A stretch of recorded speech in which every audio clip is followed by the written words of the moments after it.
Fala pessoal, tudo bem? Como é que vocês estão? Meu nome é Vitor Hugo, eu sou arquiteto e hoje eu vou falar um tema que eu considero de muito interesse. A gente sabe que a construção civil tem um impacto direto aí no PIB e isso não se restringe só ao Brasil, né? Isso é uma questão mundial. Então, assim, eu por fornecer projetos para uma empresa que fabrica impressoras 3D, eu acabei tendo vivência com essa questão de mecatrônica e robótica, né? E me desperta muito interesse isso. Então hoje esse é um assunto que é para onde vamos, para onde a arquitetura vai, para onde a construção civil vai, para onde a mão de obra vai. É um pouco de exercício de futuro, né? Vamos brincar um pouco de adivinhação. Só que, brincadeiras à parte, eu estou trazendo dados, tá? Eu fiz uma pergunta simples aqui para o Gemini de como que está hoje a oferta e demanda de mão de obra no mercado. E se esses números seguem otimistas e o que isso impacta, tá? Então vamos lá, o que que o Gemini me respondeu? Que o mercado da construção civil enfrenta um cenário claro de escassez estrutural de mão de obra, especialmente em funções operacionais especializadas como pedreiros, armadores e carpinteiros. Ou seja, que é o bruto da mão de obra, né? Que é onde tudo começa. Aí ele traçou aqui um panorama da mão de obra usando pesquisas setor CNI, CB e C. Tá? Então, indicador. O que que é a métrica, tá? Que ele me apontou aqui, ó. Empresas com falta de mão de obra qualificada, 70 a 75%. Tem relatado por construtoras e empreiteiras em sondagens da sondagem da indústria de construção civil.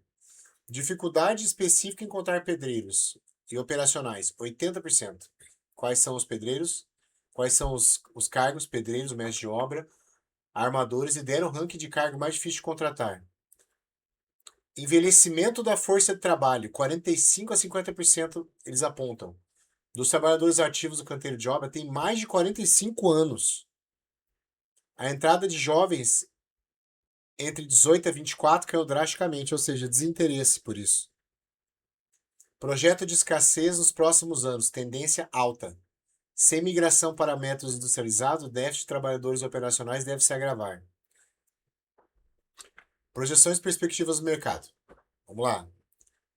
Fornecimento de mão de obra segue números otimistas. O mercado se encaminha para um cenário de escassez severa de mão de obra humana, motivado por três fatores centrais: transição demográfica e desinteresse dos jovens. Menos jovens buscam função operacionais de canteiro de obra tradicional devido à exigência física e atratividade de setores como tecnologia, serviços e entregas por aplicativo. Ou seja, eles não querem mais fazer força, né? Correr serviço de risco e serviço que faz força física, né? E fica no sol, entre outras coisas. Falta de qualificação técnica. Há vagas, mas faltam profissionais treinados para executar alvenaria de precisão, instalações modernas e operação de maquinário. Migração para informalidade.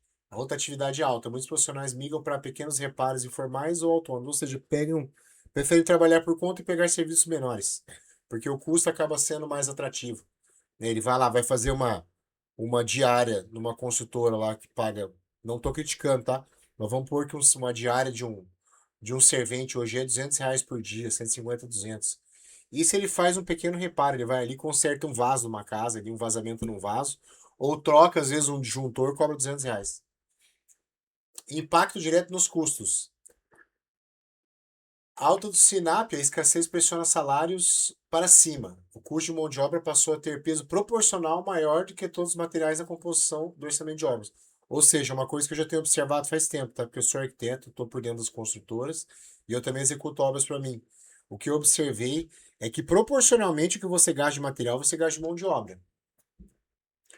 Atraso e prazos estendidos. Ou seja, como não tem equipe, as construtoras estão atrasando as obras aí um pouco mais que o normal. Perdas por retrabalho. Isso é clássico. Como a mão de obra é desqualificada, eleva o desperdício de material e aumenta a correção. Nossa, isso é clássico demais. Aceleração da industrialização. As consultoras estão investindo em Construtex, estruturas pré-moldadas, drywall, corte e dobra, obras em concreto, enfim, tudo que é possível para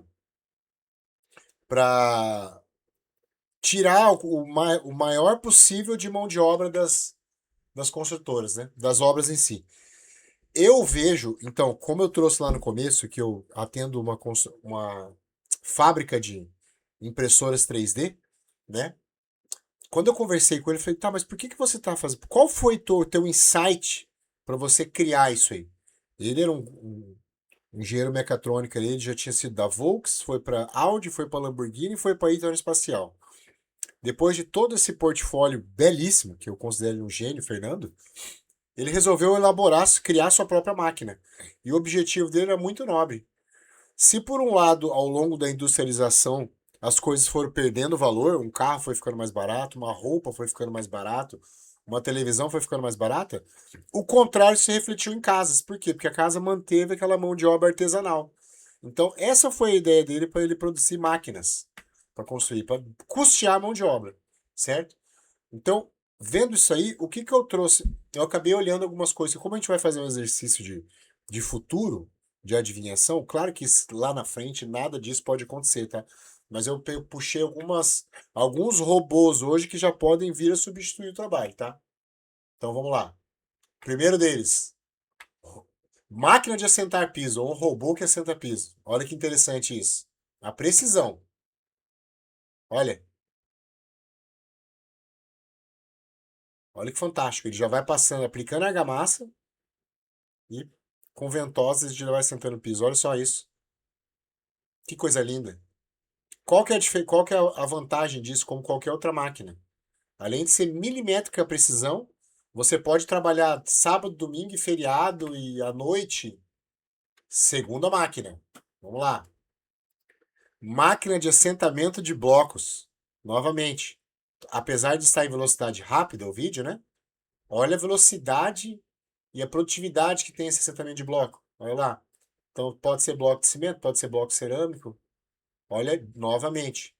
Precisão, velocidade e a quantidade de horas que você quiser trabalhar, certo? Vamos para o terceiro robô ou máquina. Robô, máquina que faz pintura predial externa. Predial, olha só. Tá ali, ó. Pintando. Novamente. Precisão milimétrica. Pode trabalhar sábado, domingo, feriado e à noite. Olha que interessante. Em comparação com o rapaz do lado ali, ó. Segunda máquina, para pintura interna. Olha lá.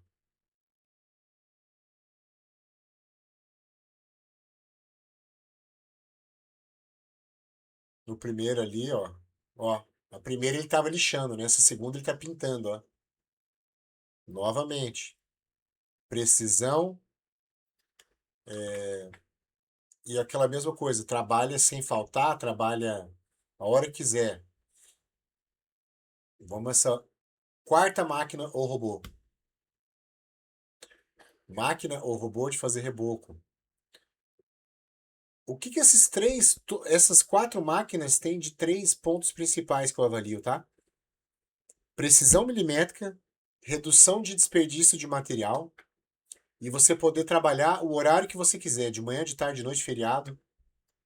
E por último, né, a máquina que eu, inclusive para a empresa que eu presto serviço, que é a impressora 3D. Olha só como é que fica a obra. Eu sou bem suspeito para falar que eu sou um fã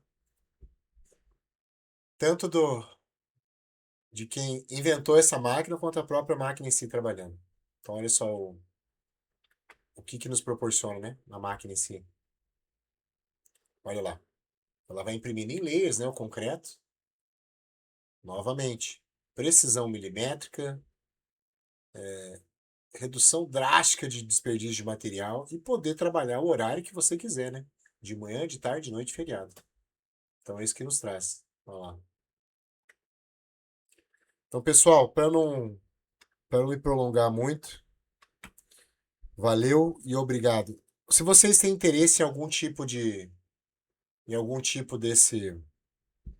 serviço, desse tipo de produção ou projeto ou automação, entre em contato comigo, tá? No meu vídeo ali eu tô deixando todos os meus contatos, que é o WhatsApp e o Insta, eu não posso falar o nome inteiro, o TikTok, né? Aquela outra rede. aqui no YouTube, então você pode procurar por qualquer contato, tanto em elaboração de projeto, como até mesmo fornecimento desse tipo de maquinário, tá? Beleza? Valeu, obrigado!